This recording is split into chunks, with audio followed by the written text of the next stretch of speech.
Well, these objects kept coming over at flying the same kind of formation that we fly in our fighters. Where were you flying? We were flying in Germany, and we were flying F-86s. And they would come over and do the same maneuvers that we make, except every once in a while one of them would go zip. And you just can't do that in a fighter, a conventional fighter. Was this on radar or was this a visual? I was on visual. You could see them from what started it was the weatherman was tracking a weather balloon, and he saw these objects with his binoculars. And so that started people getting out and looking at them, and then we decided to put some airplanes up and see what they were. But we couldn't get to them. They were higher and faster. So we couldn't tell whether they were large and a long ways away or whether they were smaller and closer in. It was difficult to gauge exactly what their size was. They were definitely in formation. What year was this? In 51, about 1951. Do you think the Russians had that kind of technology back then? No. So how close would you say you might have gotten to them? I mean, you definitely determined that there were objects that I were don't under know. intelligent control, or was it? Well, yeah, they weren't just random. They were flying fighter formations, very definitely under positive control. Can you describe what they looked like? They're just typical saucer shape, double lenticular shape, metallic looking. Well, I would definitely say they were.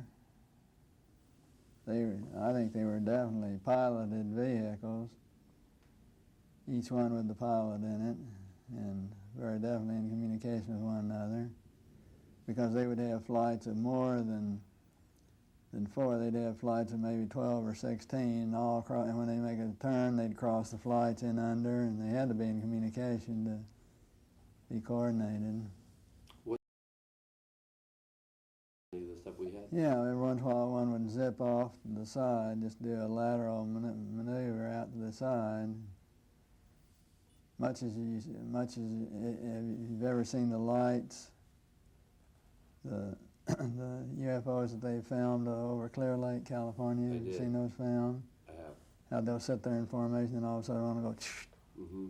then back in formation. This must have happened.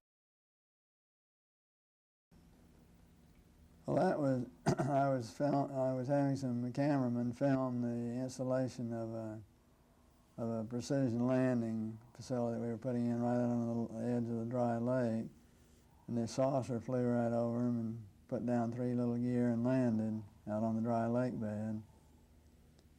And they went out to picked up their cameras and moved on out toward him filming. And he lifted off, put the gear back in the well, and climbed out at a very high rate of speed and disappeared. And so while I was going through all the regulation books and finding out the number to call in Washington to report it, I had them go over and develop the film. By the time they got back with the developed film, I was on the higher and higher and higher level officer talking to me. Finally, with the colonel telling me to, when the film arrived at my desk, to put it in the carrier pouch. There would be a courier there at my office by that time already, and they'd arranged for him to fly in our base airplane back to Washington with these films, and do not run prints, et cetera, et cetera, et cetera. So we stuck them in the courier pouch.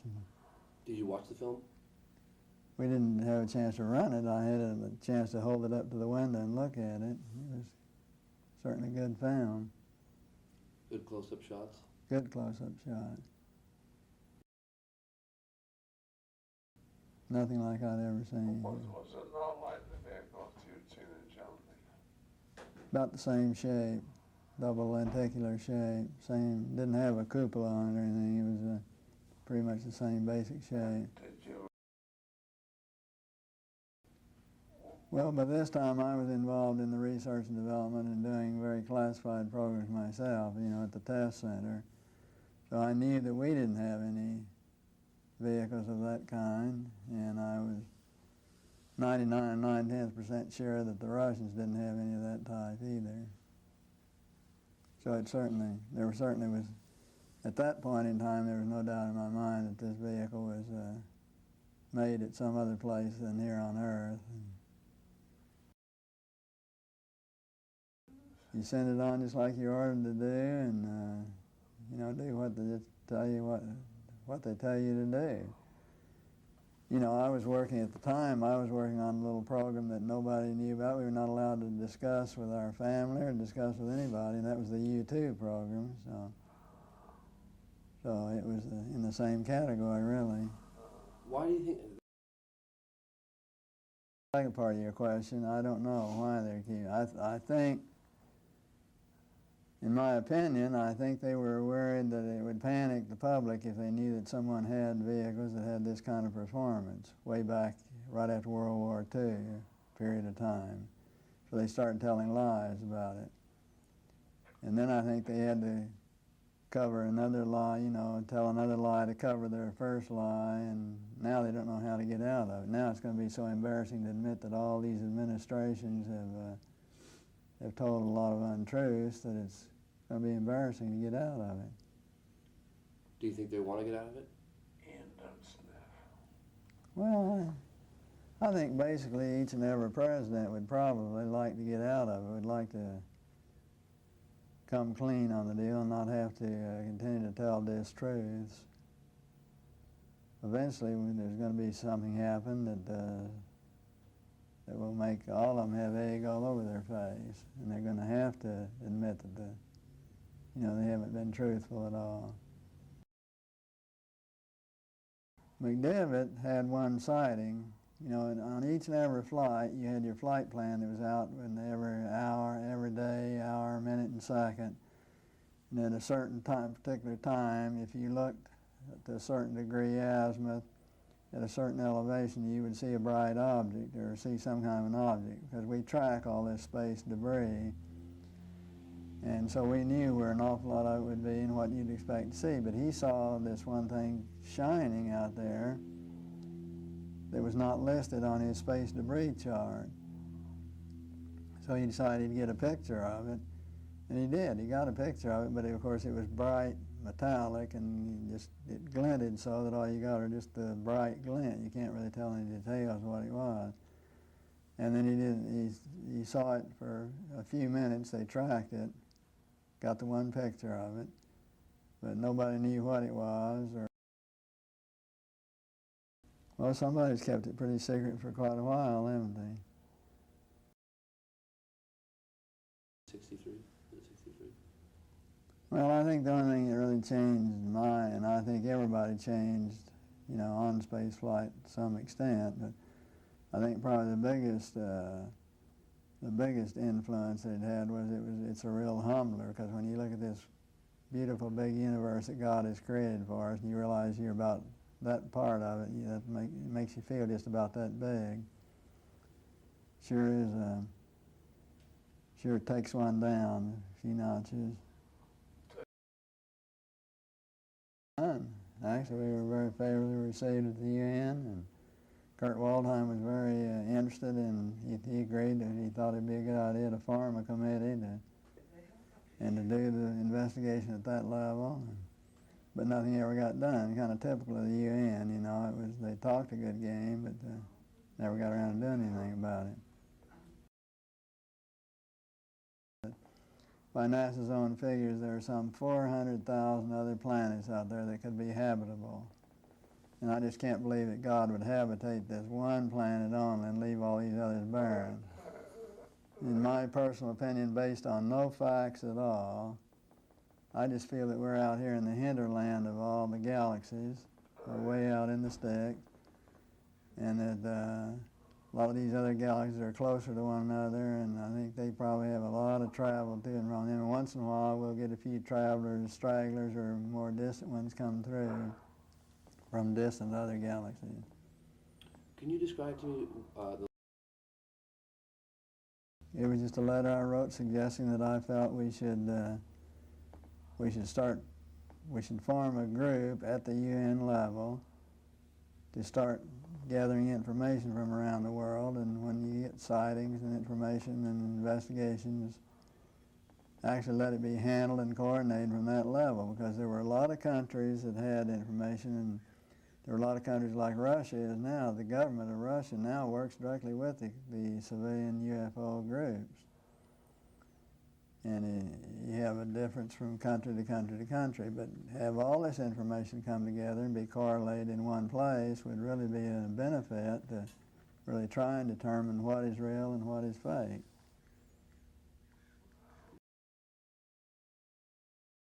Well, just thinking about what we could do from a technical point of view, some of them may be remotely operated. They may be radio controlled, so to speak, like we call unmanned unpiloted vehicles.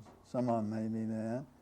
I think some of them undoubtedly have crews in them and have other people, and in my opinion, I think those people are probably very similar to us.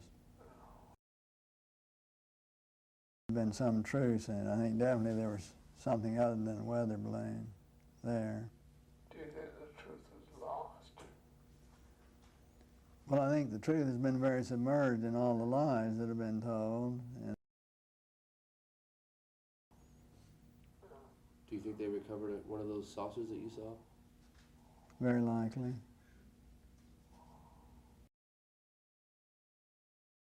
I'd like to think they reversed engineered it and did something with it, did some benefit with it, which would be the logical thing to do, but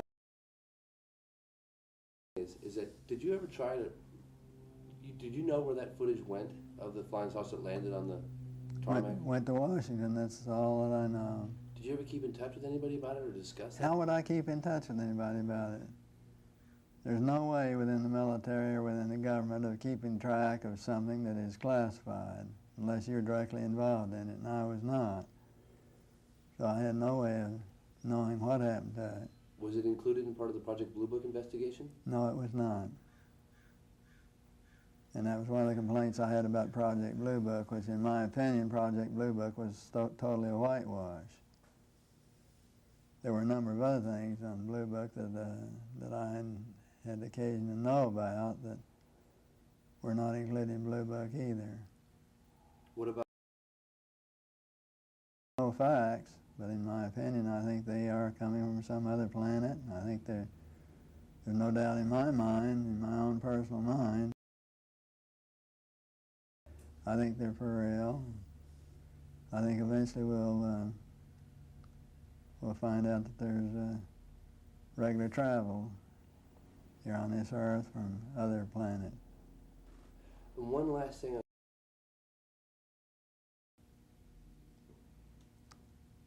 Who is flying? Who is flying these vehicles we saw? 50 years ago. I think they were extraterrestrial pilots flying, no doubt about it. And airplanes. Well, that was one of the reasons we did the U-2 program the way we did it, was because we hadn't put no classification at all on it, because when you classify a program, then a congressman or a senator think they can go out and tell the whole details. They're privileged to be able to do that. Totally trample all over security and tell the details about whoever they want to.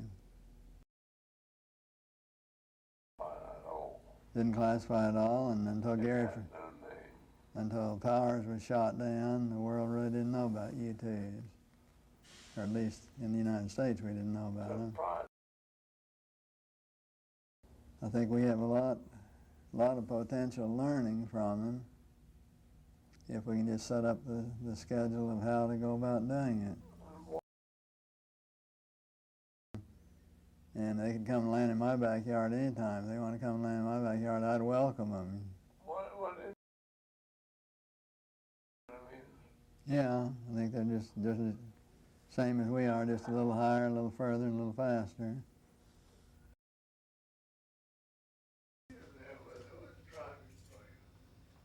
We had, let's see, what year was it? the 63 to 68, 69. I haven't seen him since he quit. He's looking really good. Yeah, I like him a lot. Yeah, I do too. He's a nice guy. He's a really admirable. And I see him regularly. And, What's he doing now? he has a very large Cadillac Chevrolet car agency down in Florida. Have experiences? Have you heard anything about that?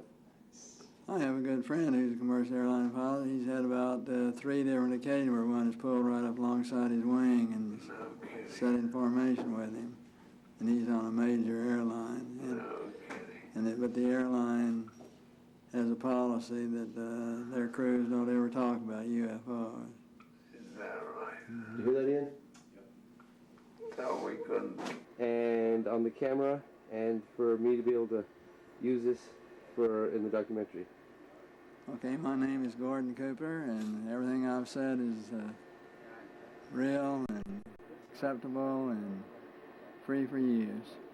Wonderful. Yep, that's the fact. Okay. All righty. Wonderful. Really gonna have